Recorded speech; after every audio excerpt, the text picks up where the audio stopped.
Hello,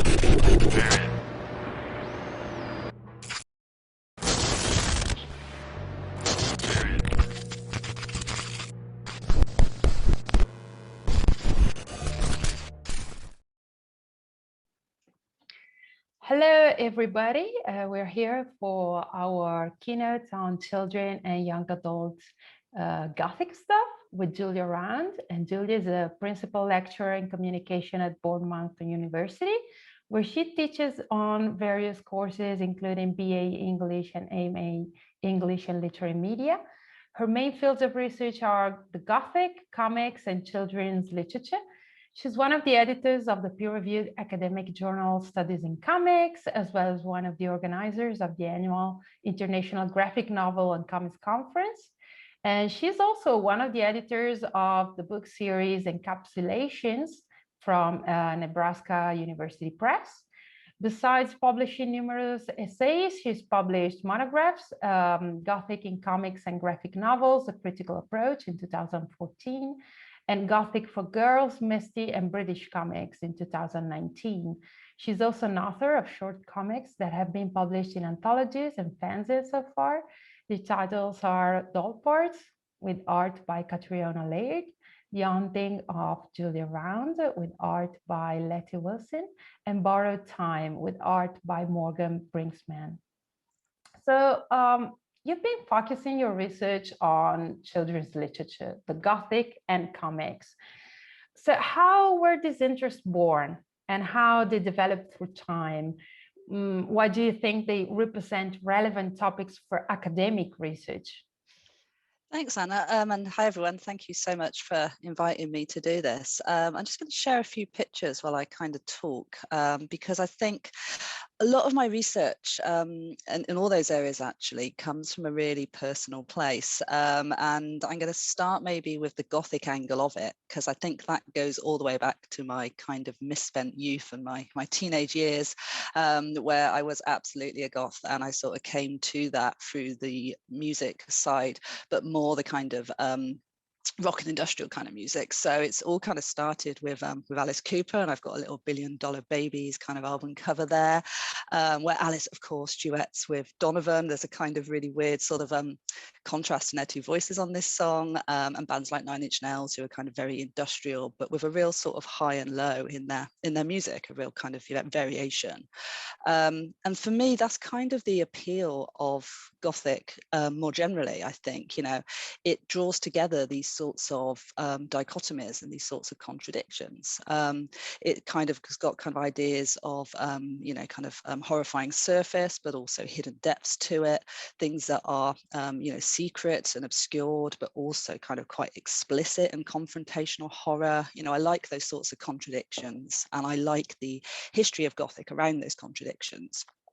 From its kind of naming after barbarians to this kind of movement to this elite canonized sort of literature, the way it plays with kind of fear and attraction, even goth culture, which I think is kind of, on the one hand, quite introspective and quite introverted, but is also quite kind of performative and confrontational.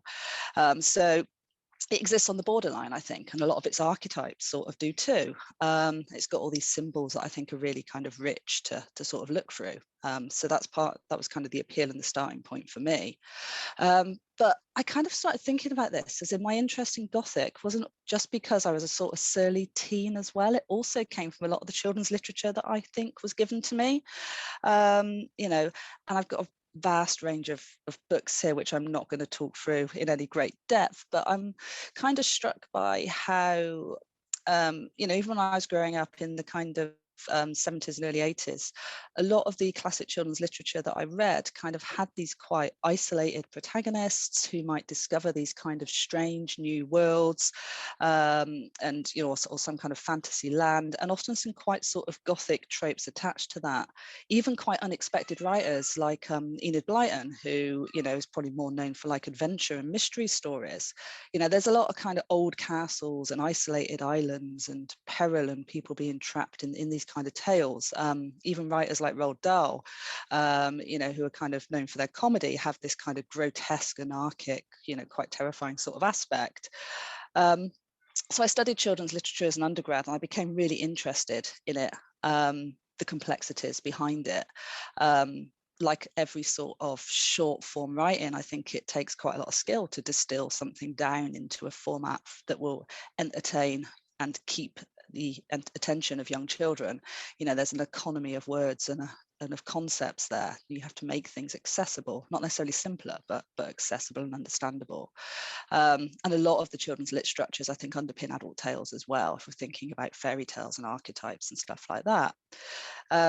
And children's literature, I suppose, kind of feeds into comics in a sense, although they're obviously not the same. There's that kind of role of illustration maybe attached to this as something that's complementary to the words of the text, not just kind of duplicating what's there, and that might often hide meaning or kind of offer something more.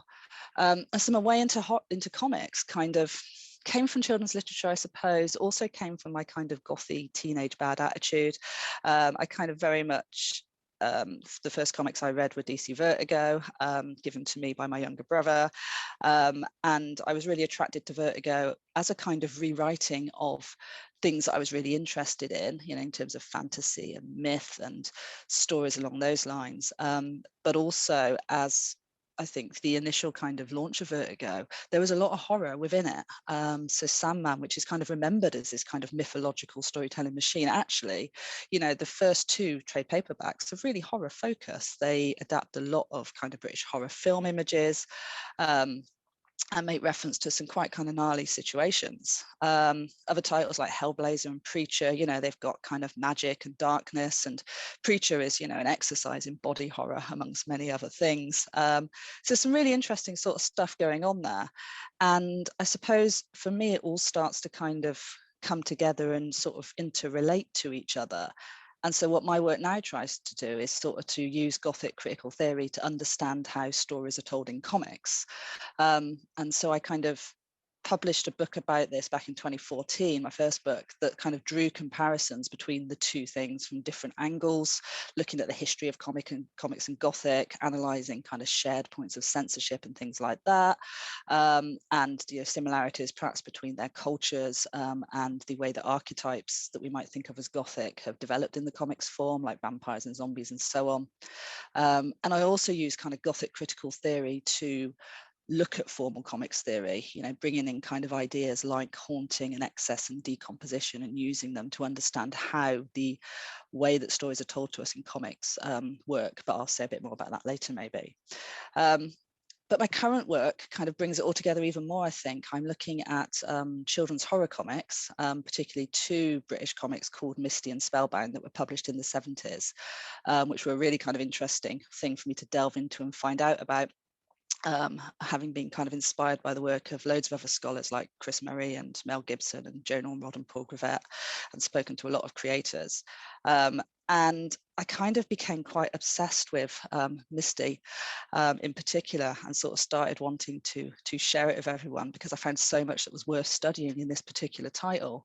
It had this quite shocking sort of story content that was nonetheless being aimed at kind of, you know, preteen and young female readers, but also this kind of very Gothic dynamic, this kind of ethereal host figure Misty that I've got in the middle there, who's this kind of very sort of you know, attractive, hypnotic kind of character that sort of welcomes us to the comic. How I came to this, just before I kind of stopped talking about this particular question, was really, it's a really, really personal memory, actually, because it was the search for a story that had literally haunted me since I was a kid, from a girls' horror comic that I'd remembered for like over 30 years. And I was sort of looking for a new project after my Gothic book, and I thought I'll try and track down this story and dig into the kind of horror of British girls' comics a little bit more. And I found it, so I can kind of show it maybe to you very quickly now, because I think it's gonna, it has some elements in it that are gonna you know, speak to some of the other stuff I want to say about Gothic and comics and children's lit later on. But it's, as I remembered it, it was a story about this girl who wasn't very pretty and was kind of picked on because of it. And we can see her on the first page there in that highlighted circular panel, you know, hearing people talk about her and feeling pretty crappy because of it. But she's given this magic mirror by this random old lady on the second page, and kind of told that it will make her beautiful if she just follows the instructions correctly. And she does, and it works. And she becomes beautiful, but as she becomes more beautiful, she becomes more mean and more vain and more nasty. And then one day she does something wrong with the instructions. This is how I remembered it. And when she woke up the next day, her face was all kind of, warped and kind of smashed, like the mirror. And the story ended, and I remember the image particularly of this kind of warped face and this narration that said, how would you like to wake up every day like this? And it's lessened in impact when I look at it as a 44-year-old woman. But I think what's kind of interesting to me is that I remembered that whole page layout and that whole, last bit of narration, almost word perfect, not quite. There's a bit of a pun there where it says, would you want to face yourself every day like this instead? And I kind of carried that around for a really long time. So in terms of why is this stuff relevant? I mean, things that haunt you and stay with you for 30 odd years, even if they come from such a personal place like that, I kind of feel like, what could be more important than investigating the literature of childhood? What can be more interesting than looking at the things that sort of scare us? And it kind of felt, I suppose, like everything started to come together in the things that had interested me. And so for me, there's a real, value in just focusing on the literature we give our children, and particularly perhaps the overlooked and more horrifying aspects of that and what that might say. Yeah, so children's narrative and the Gothic, what are the main elements you think of Gothic literature aimed specifically at children, or also revolving around children as characters? What is the peculiarity, you think? I think when we look at children's literature more generally, I think, like I said, there's these isolated protagonists. Children are often separated from their parents. They might be disbelieved by the authorities in the stories. There's often strange and uncanny worlds. They might be secret worlds. They might just be fantasies. They might be completely new lands. And there's this kind of perhaps idea of danger and excitement that's combined with a clear moral lesson. And I think we see that in Gothic literature as well as in children's literature, which kind of seeks to both educate and to entertain. When I look at what scholars have said about critical interest in kind of Gothic and in children, it seems to fall into two main types. So we've got scholars who talk about who examine the presence of children in Gothic writing more generally. And we've got scholars who look at the presence of Gothic in writing for children more generally. I think if we're talking about the first type, Lucy Amrit's done some interesting stuff that focuses particularly on the Gothic girl child and how this figure appears in literature over like the last 150 years, which is surprisingly unchanged. It's kind of a conceptualization of the Gothic girl child as a quite liminal figure who's undergoing some sort of trauma on this way towards womanhood, and that journey is often quite kind of problematized or made difficult, and sometimes made quite explicit and confrontational, particularly in more modern versions, where we might think about the writings of Daphne du Maurier or Angela Carter or Stephen King, and kind of focuses on menstruation, attraction, and kind of the difficulties of maturing, combined with like these very gendered and quite creepy Gothic metaphors of things like skewed and uncanny mirrors, toys and dolls and blood and stuff like this. I mean, other critics have kind of followed this. Monica Georgieva sort of talks about the depiction of the Gothic child and how models of abandonment are kind of integrated into this figure. There's a kind of, drive towards foundlings and orphans and, again, isolated children. So what's interesting to me is that childhood in Gothic sort of becomes characterized as a very dangerous and uncanny and quite liminal state. It's quite literally a threshold, which seems quite key to Gothic writing.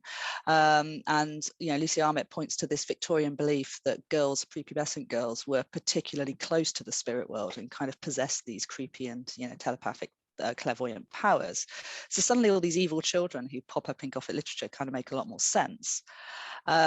I think the other strand of scholarship on Gothic and children that looks at Gothic themes in writing for children and in YA writing, again, kind of focuses on the way that the two things developed alongside each other.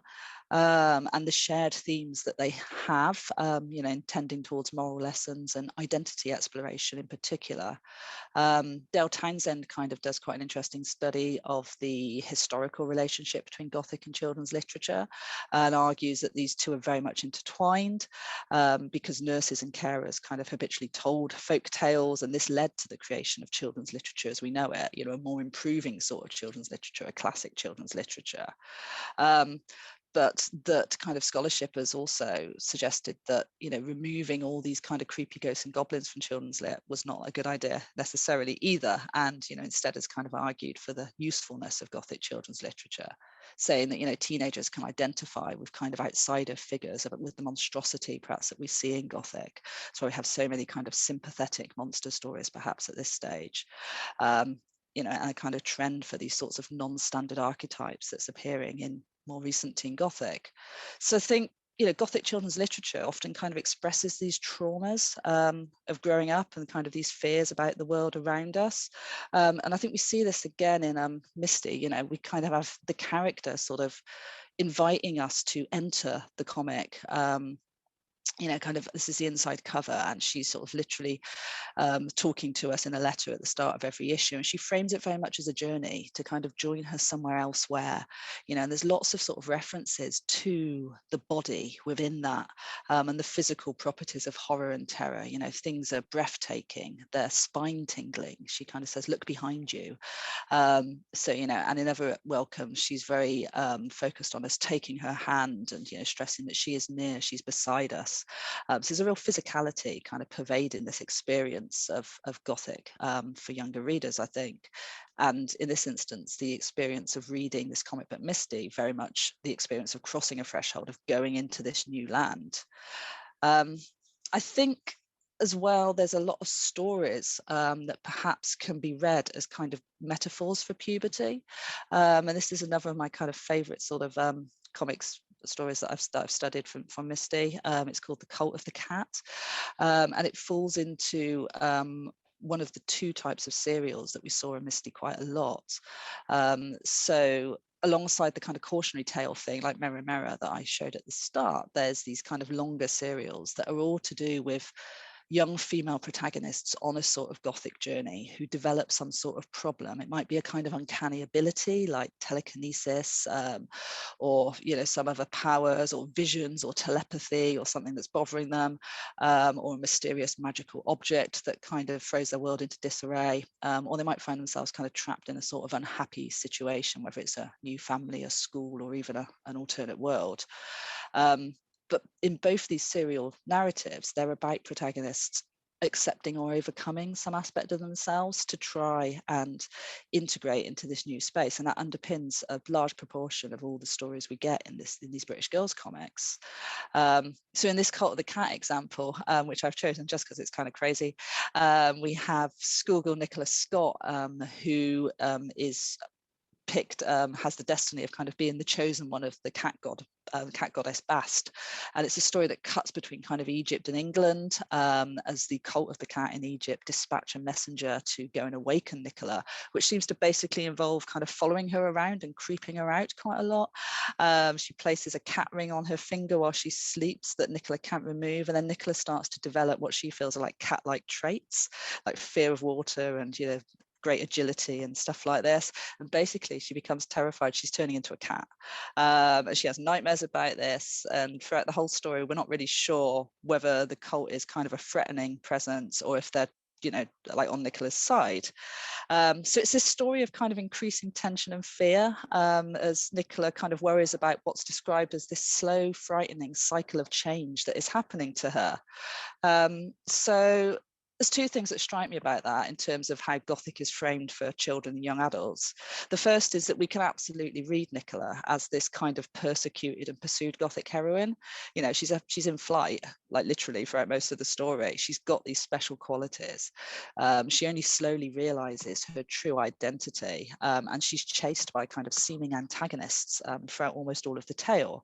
But of course, the idea of this slow, frightening cycle of change can also be read as a really clear metaphor for before puberty, I think, with this loss of control over your own body repeated over and over again, as here where Nicola's kind of pleading, leave me alone and keep out of my head. And she's really scared by the changes she sees in her body. She kind of examines it one morning and finds that everything's changing, my nails and my eyes, and this happens over and over again in loads of the Misty serials, whether they're protagonists who discover secret family histories or some other special ability, or find themselves, not fitting in wherever they are, or even like the reincarnations of some older character. So this kind of constant destabilizing of identity, I think, is something that totally underpins a lot of these stories, and kind of led me towards theorizing this kind of concept of Gothic for girls, this idea of a story, perhaps that develops some of the things we see in fairy tale, but that kind of explores and enacts identity. It problematizes who we think we are through the kind of figure of an isolated or a trapped protagonist, whose world is kind of invaded by magic in some way, alongside more mundane, perhaps kind of teenage or preteen or young childish concerns, whether about friendship or bullying or fitting in or whatever else. So this kind of sort of story template, I think, sort of confronts readers with this idea of something unknown or other that might come from within them or might be part of the new situation they found themselves in, and is very Gothic because it kind of drives them simultaneously through fear, whether, as we saw in the example of Nicola, where she's kind of scared of what's happening, but also through kind of attraction. There's a sort of appeal, whether it's a secret destiny or an exciting item or something glamorous that they've discovered. So this idea of temptation and transgression sort of underpins it. But what I think is quite interesting about these particular girls' comics is that whether it's the short cautionary tales or the longer serials, it's self-control and self-acceptance that is kind of needed to escape and gain some sort of positive end to the narrative. And that doesn't always happen because sometimes those qualities are lacking. So in all these stories, I think girlhood particularly, and childhood to a lesser extent, is acknowledged and constructed as this very uncanny, very fearful, uncertain kind of moment and experience, really. Yeah, so as the medium is comics, and you were talking about physicality and how these girls were represented. So what are, you think, the connections between Gothic and comics or graphic novels in general? Like, do you think the comic medium and its formal possibilities can serve Gothic narratives in a peculiar way compared to just verbal text, or how is the uncanny built in graphic narratives? Yeah, I totally do. I've got so much to say on this bit, so I'm going to try and restrict myself a little bit, maybe. I mean, what I really wanted to do with my work was kind of absolutely the first point that you say there, which is to go beyond kind of horror comics, although horror and comics have a really long history and some really famous examples. But I sort of wanted to go beyond just saying, hey, there's horror archetypes in these horror comics, and to look at how comic storytelling itself can be considered Gothic.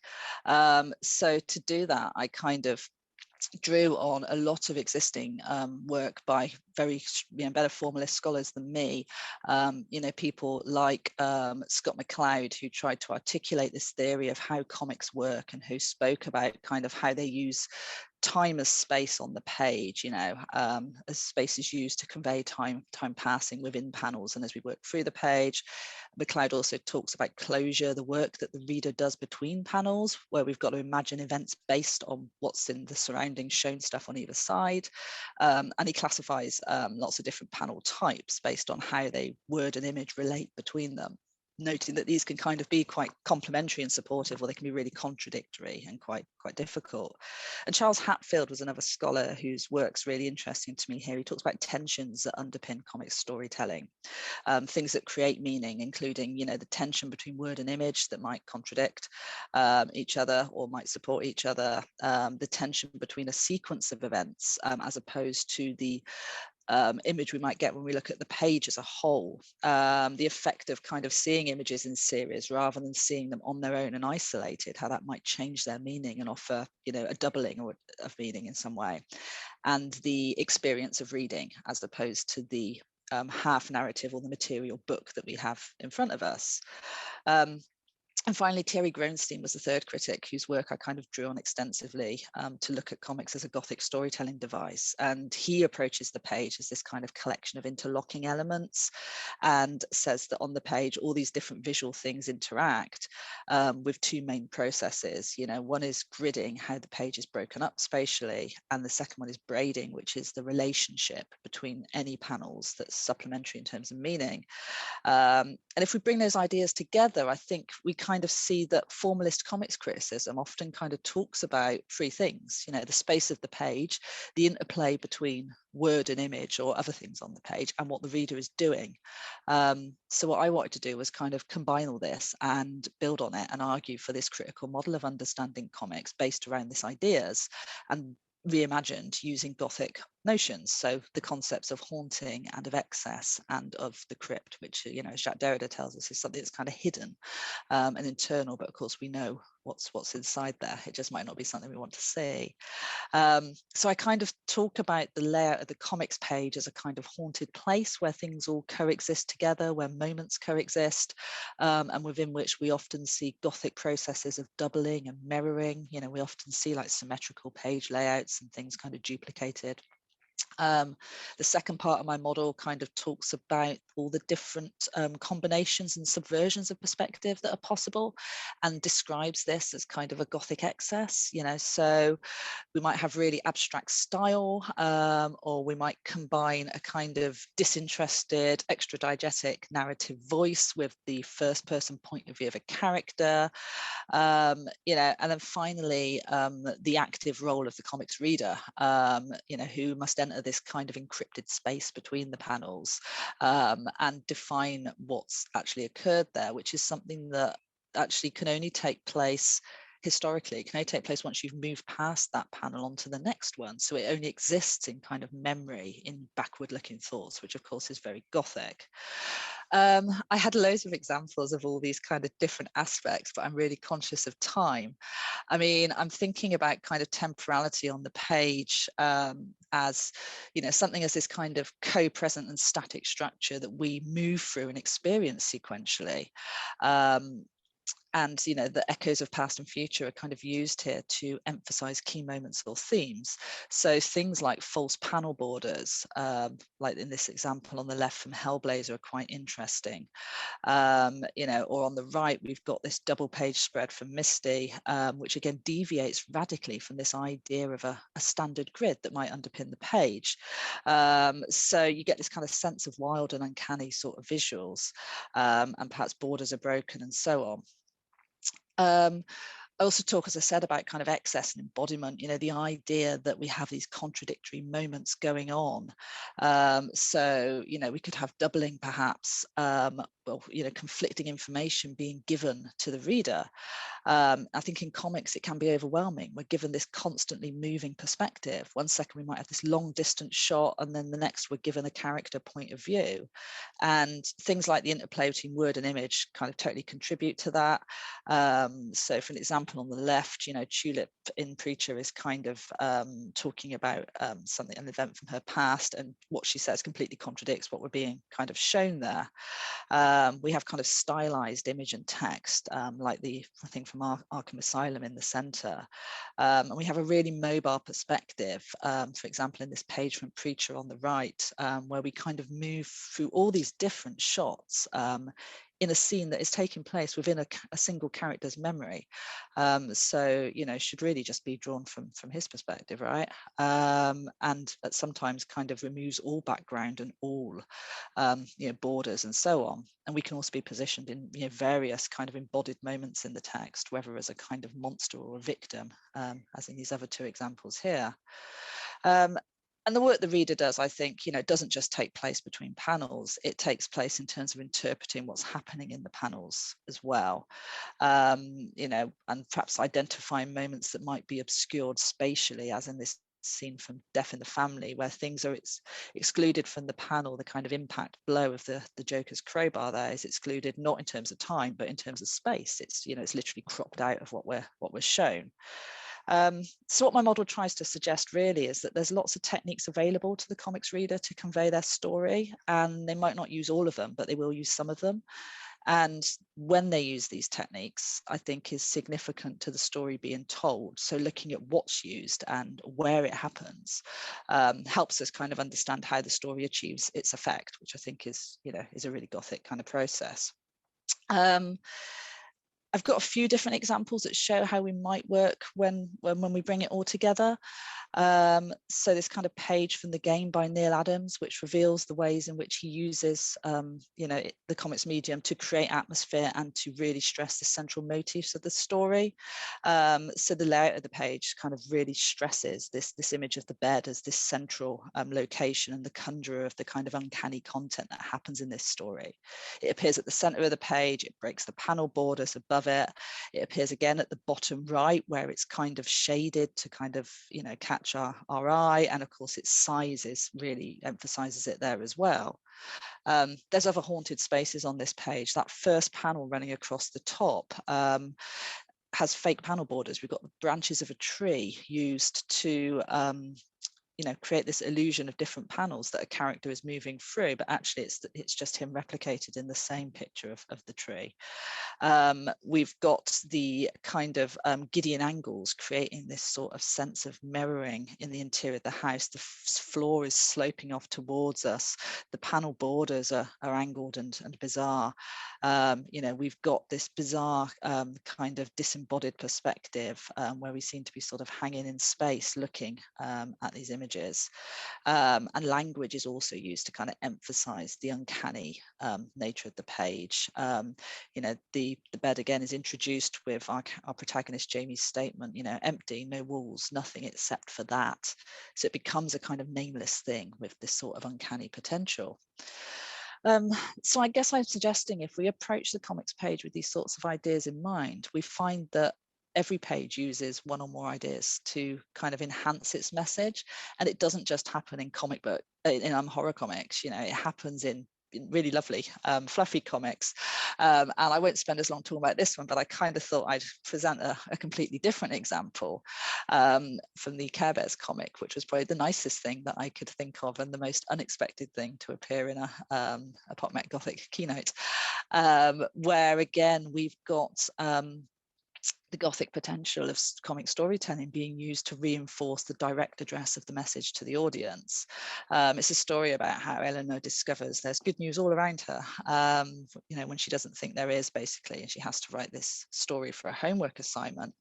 And again, every time we get the message being directly reinforced to us by Sheba, who's appeared to help her, we have something sort of uncanny happening. We have an unbordered panel appearing on that first page. On the second page, the fourth panel offers this similar message. See what I mean? Wouldn't it be good if we all just shared our time? And again, that one is unbordered or partially unbordered. You know, and again, the very last panel of the story, where the character breaks the fourth wall to talk to us, saying, I thought I'd share this with you. Again, there's no borders going on. And this kind of further transgression is his arms sort of breaking the borders. So the key story moments where the moral is made overt is the only points where all these methods are combined, and the only instances where we get unbordered panels, which I think is really kind of disruptive to reader identity and kind of the borders of what we might think of as the story world. So by using Gothic concepts to analyze comics, I guess I think we can see how story content is enhanced by the medium, and it emphasizes story elements in ways that I think are uncanny. It disrupts reader identity. It provides kind of hauntings and echoes of meaning. It quite literally makes the familiar sort of strange to us. And I think that exists alongside a lot of kind of quite explicitly uncanny content. You know, Misty explicitly described itself as uncanny on many occasions, promising uncanny tales and uncanny new serials.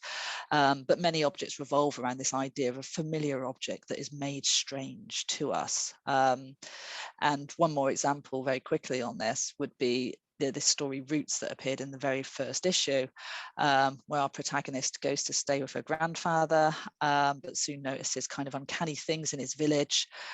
He's 81, but he acts like a young man. Someone else goes whizzing up the hill on a bicycle despite being ancient, and no one just seems to have died in this village since forever. And she wakes in the night and she sees these scary figures outside of her room, and finally confronts her grandfather about this. And he reveals that everyone in the town has quite literally put down roots, and this is why they've all kind of lasted for so long.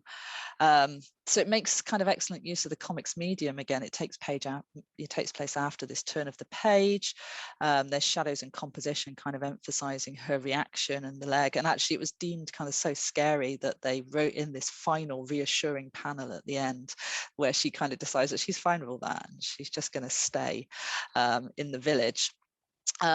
But I think, like some of the other stories I've mentioned, there's a real uncanny setting happening here, where things that should be familiar are made strange. There's a real atmosphere of isolation for this protagonist who's all on her own in this new place. There's a real element of parental or grandparental and patriarchal distrust, because things are not as he said they have been, and this is very uncanny and strange for her, and it happens over and over again in a lot of these stories. So I think there's Gothic storytelling potential in how comics tell stories, and I think when that's combined with some of the young adult material that I've looked at, we enter a whole world of uncanny spaces that we may struggle to leave, perhaps. Yeah, so you think that in this kind of comics that are aimed at children and young adults, there are some Gothic archetypes that are peculiar to them, that make them different from those aimed at adult readers? Yeah, I mean, I think I've talked a bit, maybe too much, about kind of the themes that I've found. Gothic archetypes in these comics were really interesting, actually. There's a perception, I think, that Gothic is all about archetypes, and certainly people who've written about comics like Misty have talked about all the ghosts and zombies and things that appeared in its pages. And one of the advantages of looking at comics that had a relatively short run, so Misty ran for like 2 years, with 101 weekly issues, was that I could quantify all the stuff that appeared in it. And to crunch the numbers quickly, actually you only get Gothic archetypes in Misty about 40% of the time, and that's a lot less than some later horror comics like Scream, which was published in the UK, which was for a slightly older and mixed gender audience, or indeed the American pre-code horror comics, which use them an awful lot. So it kind of distinguishes these ones aimed at younger readers, perhaps, and maybe aligns this comic in particular with a more traditional view of Gothic before things became very focused on monstrous archetypes. But of the ones that do appear in Misty, I mean, I think the three most common are the ghost and the witch and the vampire. Not in that order, actually. Witches appear most often, then ghosts, then vampires. And certainly Misty herself, I think, speaks to this kind of feminist reclaiming of the witch figure, and that's something that I think critics have commented on in other young adult literature, these sympathetic monsters, these outsider figures. And I think that happened quite a lot in this comic. Although witches in Misty can be evil antagonists, they're most often given some justification, or they're shown as victims in some way. So in Was It Just a Game, on the left here, we've got our protagonist Nina, who's bullied at school and called a witch, but gets her revenge on the bullies as the series of accidents happen to them on a school trip, and the final big reveal is that she's the witch and she's caused these with her kind of voodoo doll type processes. We also get witches as kind of antagonist figures, for example, in What's on the Other Side, this other image here, where an evil witch travels from medieval times to possess Peggy, who's watching TV when she shouldn't be, and she traps Peggy on the other side of the TV screen and takes her place. And we've got Peggy kind of screaming frantically, "No, Mum, it's me, it isn't me, she isn't me, she's not really me." And then her mum just turns the TV off, and we assume that Peggy is not coming back. I mean, there's real kind of again, a real destabilizing of identity and all these doubled dolls and characters and figures, and seeing yourself on the other side of the mirror and through the TV. And that happens again in with the ghost figure as well. I think we quite often see characters walking through mirrors to join other dead figures, or characters who become aware that they themselves are already ghosts, and this happens a lot in the Misty stories as well. I think there's a distinction between these these comics for younger readers and the more adult ones, and actually when it comes to Misty, I can kind of see that directly, because a lot of its serial story content, or some of it, was directly adapted from adult stories. So we have kind of Pat Mills's story Moonchild, which appears in the first issue, which is an adaptation of Stephen King's Carrie, a fairly direct adaptation of this book, actually. And in it, we have a protagonist called Rosemary Black, who's a witchy sort of character. She discovers telekinetic powers after a practical joke is played on her, and she's consistently bullied by a character, Norma, and her gang.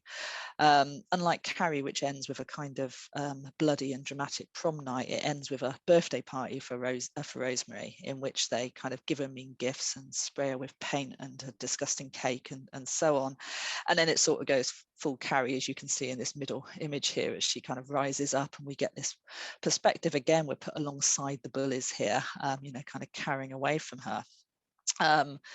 As in Carrie, the building kind of catches fire, but everyone escapes, and Rosemary's powers ultimately vanish after the death of her also witchy grandmother, and she gets to go and live with her best friend. I suppose what I draw attention to is the way that rewriting directly reworks the story into more juvenile forms. It has a witch archetype in it, but it removes all the sex and death and gore that we might find in the adult equivalent of that story. So the powers here actually aren't related to puberty. They're brought on by trauma when she's scared by a mean practical joke. The gore vanishes. There isn't any bucket of blood at prom night, although there is pain. But I think resonances remain.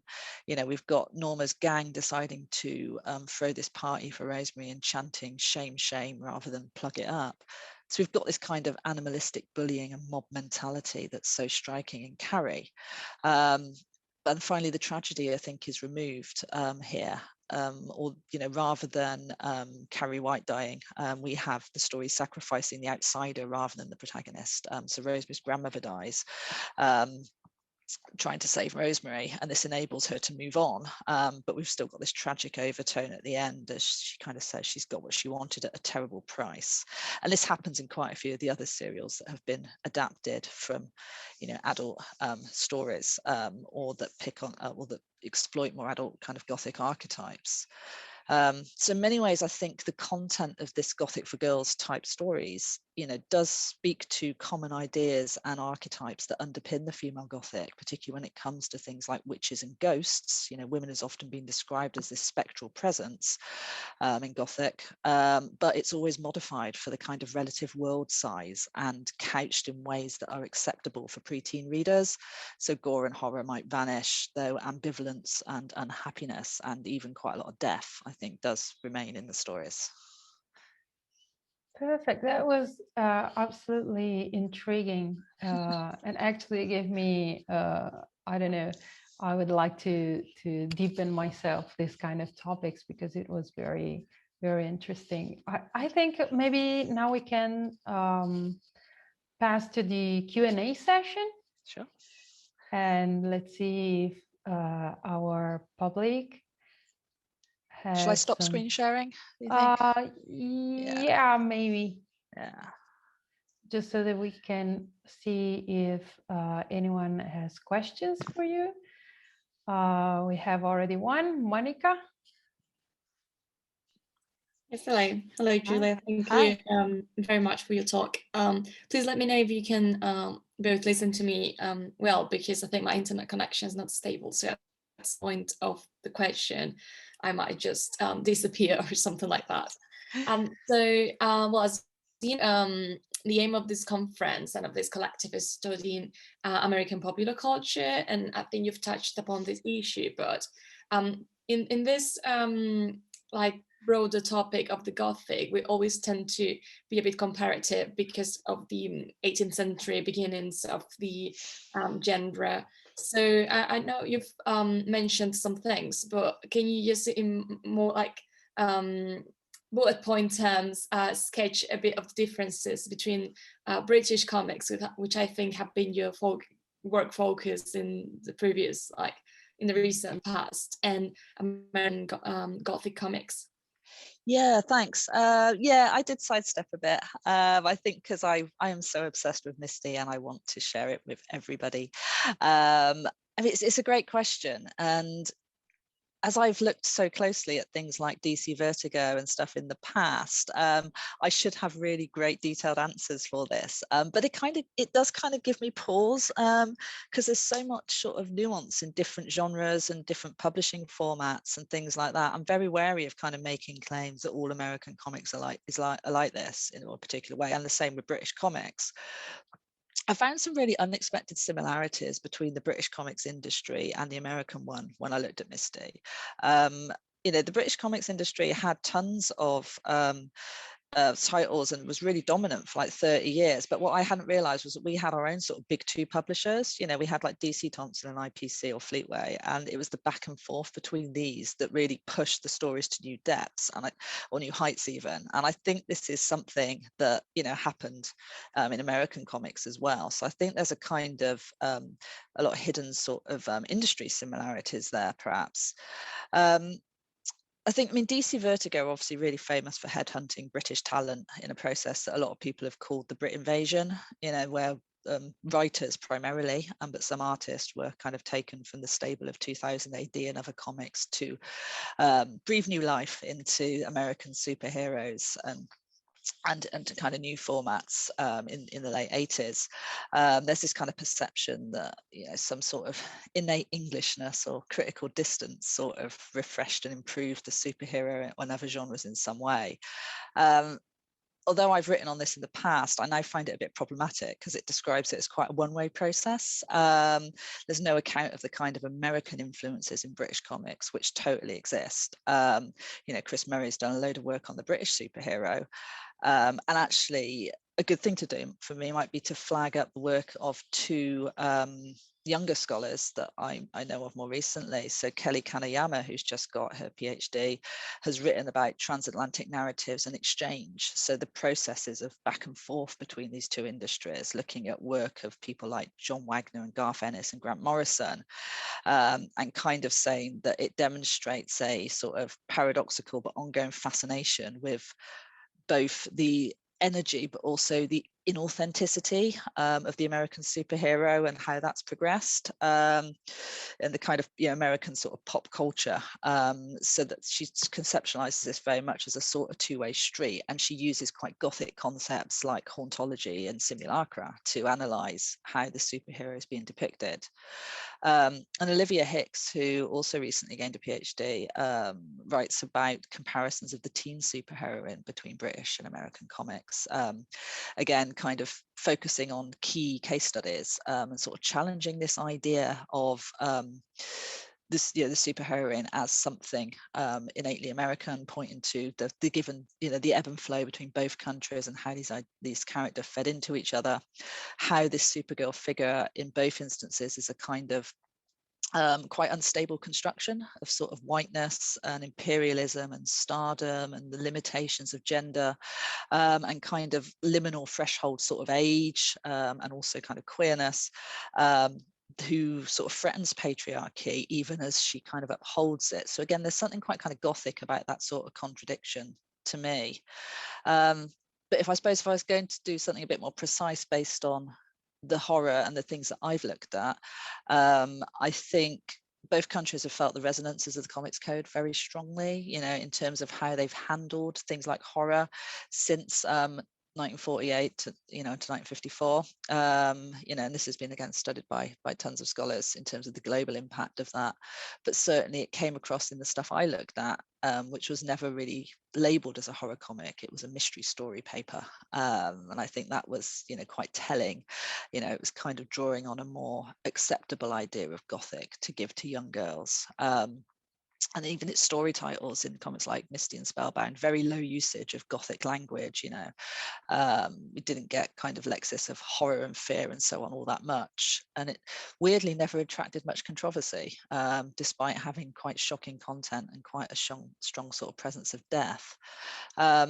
But I do think there's some shared elements between Misty and the kind of American horror comics. Most obviously, I think the kind of use of a host character, and I've talked about Misty herself quite a lot, but she's one, you know, in a long line of characters in British girls comics who were mostly attached to the scary story section of the comic. So we get figures like Damien Dark in Spellbound, like the storyteller in June and Schoolfriend, and they very much serve a function that is really similar to like the EC Comics horror hosts, or Cain and Abel coming from DC after that, or, you know, Uncle Creepy and Eerie from the Warren comics. So, you know, there's a sort of framing function that I think is common to perhaps the Gothic content of both these titles, where we have the presence of these characters who often tell the reader how to read the tale, as Timothy Jones kind of comments. You know, they're there to either diffuse the kind of horrifying events, to kind of frame them more humorously and acceptably, or as Misty does in her introduction to you know, her comic, you know, tells us how to read it, sets this kind of mood, sets up an atmosphere. So I think there's interesting work to be done perhaps on the kind of reciprocal influences across media when it comes to horror hosts that I'd like to do more on. And certainly the creators of British girls comics have talked quite a lot about the influences on them. In the instance of Misty, it wasn't necessarily American horror comics, but it was other American media. So things like the Pan books of horror and other such stuff. So yeah, I don't know if I answered all of your question, but or maybe too much. Of course, yeah, thank you very much. I see no one else has raised their hands. Am I right? I might ask something else maybe to both of you, because were you mentioning Scott McCloud's Understanding Comics in during your interview? I don't know if maybe you were talking about precisely, because I think you asked something about the physicality of horror, and I think is it the difference between iconicity and a lot of detail that he talks about. I read this book like very long ago, so I don't quite remember, but it made me think of in Anne Radcliffe's novels as like the origins of the Gothic. It made there was an emphasis on the lack of existence in physical terms of this horror. It was all suggestions. It was all in the characters' minds, and it's I think it's quite challenging to create a Gothic comic then because of this. So I was wondering in the slides that you showed, there's a lot of detailed drawn. So I was wondering how this non-physical horror is created in terms of drawing and things like that. Do they, when it's this, I know it's not like Anne Radcliffe, like every Gothic product is not like that, but when there is this sort of horror that's not really physical, do they use more iconicity or more detail, like or the detailed drawings of like the background or something like that? I think you were talking about it, but no, it's a really good question, and I think you've remembered McCloud pretty well. Actually, he does talk about iconicity. He talks about the sort of universality of image. So he says that, you know, when images are very, very detailed, they're very, very specific, perhaps, and they might prevent us from identifying really well, because if a character has been drawn like almost in a photoreal way, it excludes loads of interpretations, right? Whereas if you draw an almost blank smiley, then it could be pretty much anyone of any gender, age, you know, ethnicity, and so on. So I mean, your point about kind of the unseen and the kind of hidden horror, I mean, he does touch on that in some of his kind of examples of closure. For him, that takes place very much between the panels. So he has the example of a character chasing someone with an axe, and then the next panel is just a scream. And he says, between that panel, that's where the violence and the death has happened. And you have done that as the reader, has put that on you. I mean, I think it's it goes beyond that actually in comics. I think what we see quite a lot of is the use of perspective to obscure things. So we're given the kind of perspective of a victim or a character. You know, things might loom over us and, you know, disrupt kind of identity in that way, while still preserving the specifics of the people who appear in the story. What I think we also get is, you know, very much this kind of use of the reaction shot as well. So again, when I looked at coming back to Misty again, when I looked at the covers of that, I found that the majority of them relied on, you know, Radcliffe's version of terror rather than horror, because what they showed was a kind of fearful reaction. They showed someone screaming or recoiling or gasping, you know, or otherwise kind of, you know, looking kind of horrified without giving us the source of the terror. Whereas there were some horrifying, you know, covers, things with kind of skeletons and, you know, grotesque witches, you know, looming out at us and so on, but they were less so. So I think that, you know, I think comics have this potential to, you know, do that kind of dichotomy of terror and horror that Radcliffe set up so well, because they can give us the kind of horrifying reveal with the turn of a page, that kind of jump scare that we might get in other media, but they can also leave, you know, a lot unsaid in the way that we might expect from terror, where we're kind of then forced to look closely at panels to decode what's going on. We're forced to think quite deeply about what might have happened between two scenes, you know, and all that stuff to me is, you know, absolutely fits with Radcliffe's definition of terror as the kind of unseen thing, you know, that makes our senses kind of reach out for it.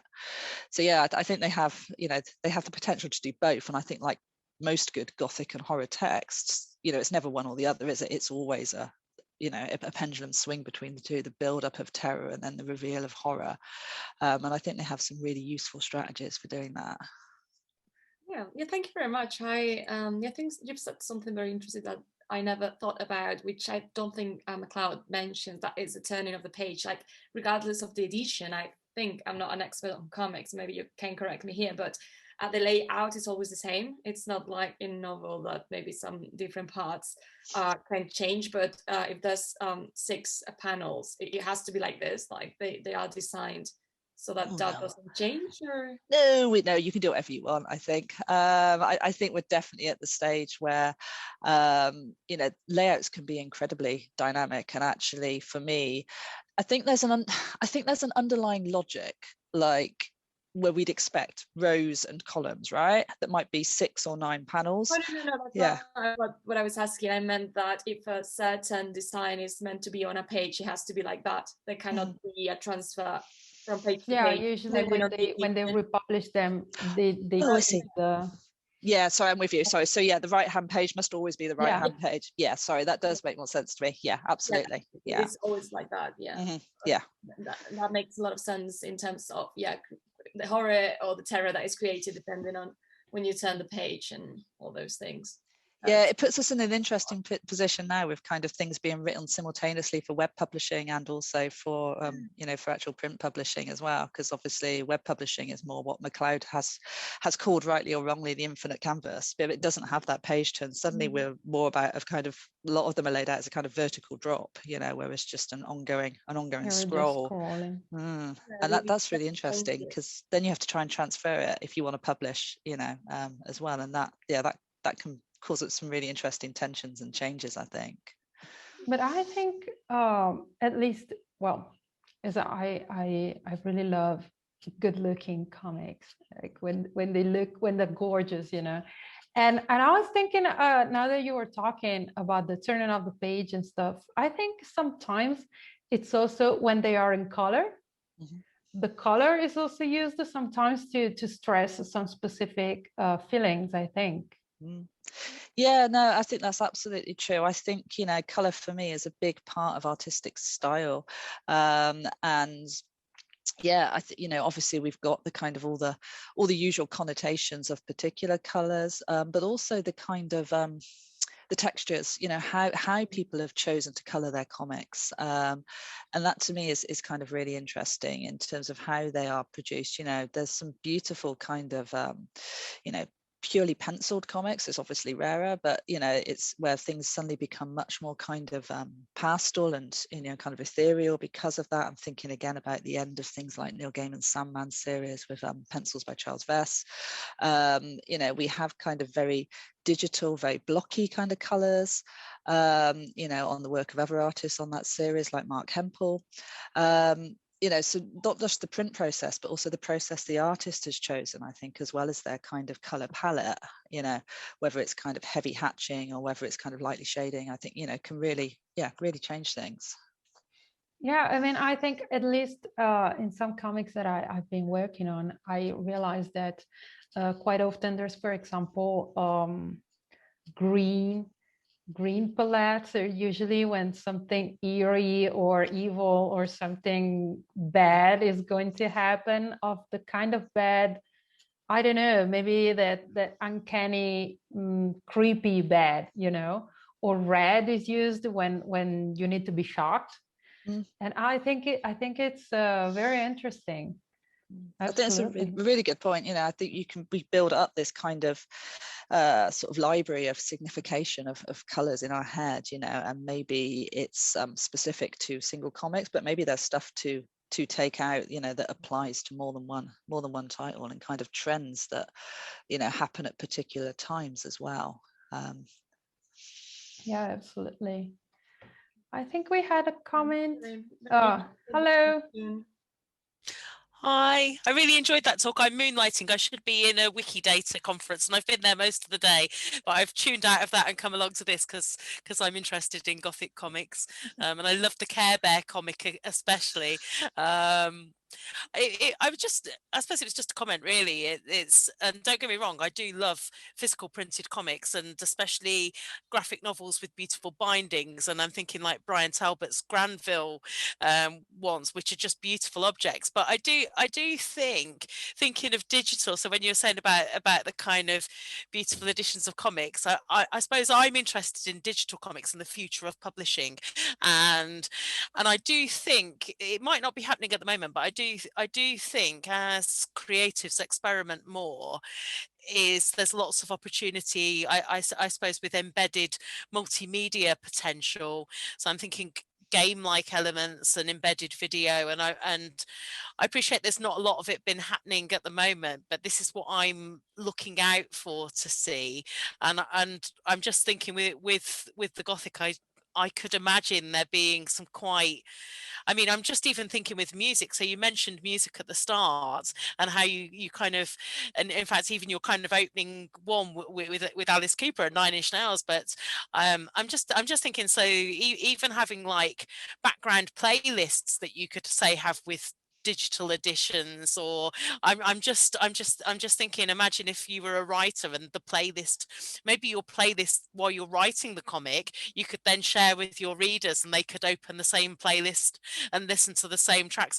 I'm just musing. Sorry, I'm just doing a stream of consciousness. But when you was talking about the kind of the beautifulness of the comic, and I was thinking, well, Julia, what do you think there might be for digital and the Gothic and comics? Yes, that's such a good question. You've brought me full circle, actually, because I love the fact we've come back to music. I mean, I definitely wasn't trying to be kind of sniffy about web comics and they're not proper comics, and you know, as you can probably see, I'm a bit of a bookophile, but that's fine. I also kind of want you know, all different formats, and I totally agree. There's a lot of potential to be had there. I mean, I love the idea of kind of comics as a sort of a communal space that involves so many readers, and so the idea of things like playlists and so on, not just ones created by the authors, but ones that were created by, you know, people in the processes of reading, collaborative kind of reading aspects, I think is really, really exciting. There's loads of potential for Gothic to mess with our minds digitally, right? You know, from kind of virtual reality to, you know, it's almost kind of overload of different information. There's some really interesting print comics that have kind of played with the idea of pixelation and what happens when that breaks down and stuff like this, and that Mike Garley's kind of kill screen and things. So yeah, I think I mean, there's so much good work being done in webcomics that have adopted this, given even more power to the reader than comics do generally, that have adopted almost that choose your own adventure sort of approach, right? I mean, we could enter a whole debate of, are these still comics? Is just visual storytelling and so on? But to be honest, I'm happy with an inclusive definition of comics that, you know, includes motion and sound and ludology and anything else that, you know, people want to throw it at. There could be ones that could read expression. There was a narrative which used the camera on a tablet to tell whether the readers, this was of a book, not a comic, but it could tell whether the reader was scared or apprehensive. It used facial recognition of trying to pick up emotions, and it changed the narrative of the book based on the reader's facial expressions. So I could see that sort of technology playing into this. I'll keep quiet now, this is the rabbit hole that I'm going down. That's a good rabbit hole, mate. You should go down all the way down that one. No, I mean, I love that. And you know, your own expressions being projected back on characters, like you say, tweaking the storylines and the characters. This comes back to the previous point about sort of identification and detail, doesn't it? You know, that we might suddenly have comics that, you know, enabled much more kind of adaptability and relatability by, you know, involving that sort of stuff. So yeah, bring it on, man. Future's bright, I say. Thank you very much. I think we can maybe close here. So I'm going to ask if you feel like doing it, to our public to turn on their cameras so they can thank you and say bye to you directly, face to face. Give me a wave. Thank you. It was a very interesting talk. So my youngest ones. We have one extra attendee. So thank you very much. It was very interesting, and thanks to our public as well, as we had some new faces today and some we will see again in our remaining keynotes. And thank you.